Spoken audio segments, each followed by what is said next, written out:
EMF. All right, so that's a good segue. People hear the word ketones and ketogenic diet. Where are you on the spectrum? Should we all be eating an extremely high-fat diet? Should we always be in ketosis? What say you? Yeah, I mean that's a big issue, and the short answer is no. I mean, the same ketogenic diet that may have helped your neighbor to lose 20 pounds, for you could completely screw you metabolically. For example, maybe you have an FTO gene that would predispose weight gain and inflammation in response to saturated fat intake that exceeds about 10% of your total fat intake, which if you look at a modern newfangled ketogenic bastardized diet full of butter and coconut oil and, huge cuts of meat streaked with fat, then that's going to be an issue for you, especially if you have that gene. Maybe you have poor liver or gallbladder function that dictates that you're going to have some digestive difficulties with that amount of fat throughput. Perhaps you have familial hypercholesteremia, in which case we know that while I am not one of those folks who would say that cholesterol is going to predispose one to heart disease, even LDL cholesterol or cholesterol above 200, it is a factor that, if present, can contribute to heart disease and is an even more concerning factor in those with familial hypercholesteremia. And so, if you have any of these type of factors present, then a ketogenic diet really is not going to be metabolically appropriate for you. Now, when I say a ketogenic diet, what I'm referring to is again, the modern bastardized version of ketosis, which is, put a stick of butter in your tea and coffee and, eat oodles of coconut oil and have tons of saturated fat and meat just drenched in fat. Whereas if you look at the physiology of ketones, the way that we would have naturally attained high levels of ketone bodies in the past would have been via restricted feeding windows, such as the use of intermittent fasting. It would have been via certain periods of time of caloric restriction or low amount of available calories. It would have been by a low intake of ultra processed carbohydrates or very concentrated forms of starches and sugars. And it would have been via high amounts of low level physical activity throughout the day. Right. And so you can achieve ketosis via two methods. You can achieve ketosis via, this nutritional scenario where you're just eating coconut oil and butter and fatty meat all day, or you can move around, take 15,000 steps a day, do some intermittent fasting, pay attention to your carbohydrate intake, and try to only eat carbohydrates when you actually need that type of energy available for physical activity. And you'll be burning ketone bodies without actually being on a so-called ketogenic diet.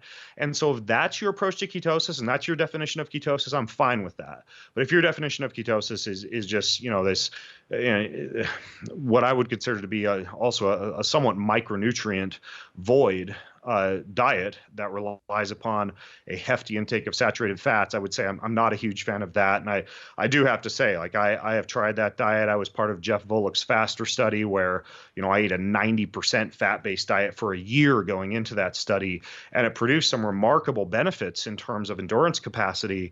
But I also experienced, borderline hypogonadism. I experienced a real significant impact on thyroid, had low energy levels, had low libido, low high-end work output for harder workouts, and that was just due to the massive decrease in glycogen availability. And now, my approach is more of what I would call kind of like a cyclic ketogenic approach. And what I mean by that is I eat primarily healthy proteins, produce, vegetables, plants, and primarily monounsaturated Mediterranean-style fats throughout the day. I do not eat many carbohydrates at all until the very end of the day.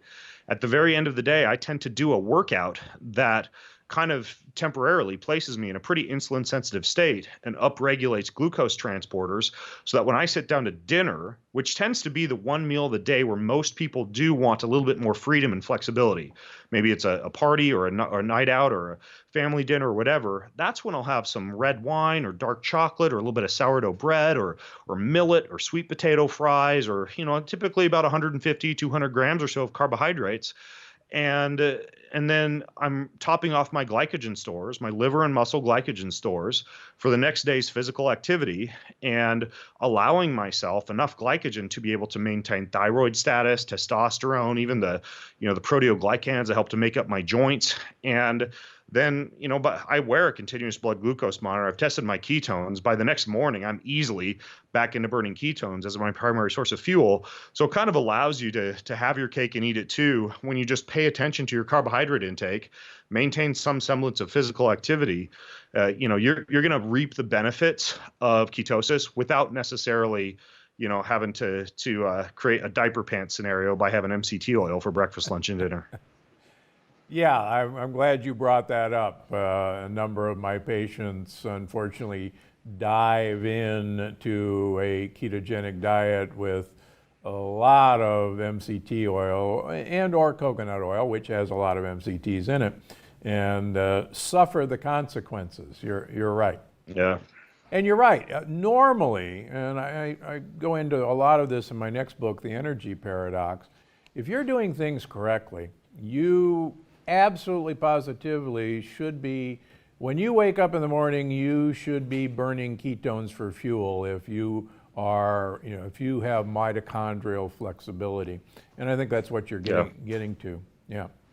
Yeah, exactly. Yeah, you can have a wonderful big meal at night, and you should be in ketosis by the next morning if you did things right. Yeah, and a lot of people will argue that you should eat your carbohydrates in the morning because the body is in a more insulin-sensitive state in the morning, and that is actually true. However, like I mentioned, you can self-induce a state of temporary insulin sensitivity by simply saving, let's say, a weight training workout or a high-intensity interval training workout. And it doesn't have to be long. We're talking like, give me 10 to 15 minutes prior to dinner, and then you're actually kind of opening up those pathways to be able to partition that glucose properly.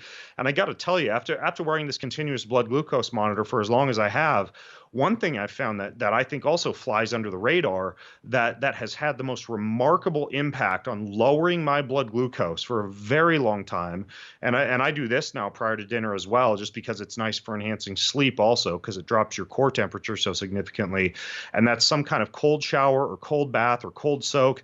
Just 2 to 5 minutes of cold exposure drops the blood glucose 20 to 30 points and keeps it down for a pretty significant period of time, even if you're eating carbohydrates. So, if you can do a later afternoon or early evening workout, and then if you have the ability to do so, take an icy cold shower or jump in a cold tub or ocean or lake or river or pool, then you're going to be even more insulin sensitive when it comes to that carbohydrate feeding in the evening. Great advice.